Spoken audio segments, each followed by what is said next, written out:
तुमचा मुलगा किंवा मुलगी इयत्ता 10वी किंवा इतर कोणत्याही परीक्षेची तयारी करत असेल तर हा व्हिडिओ शेवटपर्यंत नक्की बघा. पालक म्हणून या 4 गोष्टी आपण त्वरित थांबवल्या पाहिजेत. पहिली गोष्ट, मुलांना सतत भीती दाखवणे की आता नाही शिकला तर पुढे तुझं काय होणार. दुसरी, तो बघ किती अभ्यास करतोय असं सतत कोणाशी तरी कंपॅरिझन करणं.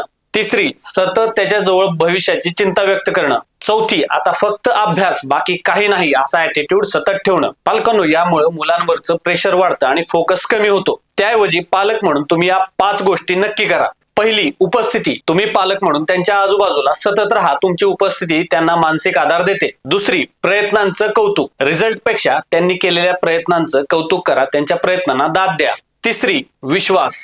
मला दिसतंय की तू किती प्रयत्न करतोयस हे त्यांना बोलून दाखवा. चौथी, काळजी. त्यांचं खाणं पिणं, त्यांचे ब्रेक्स आणि त्यांची झोप या सर्वांकडे लक्ष द्या.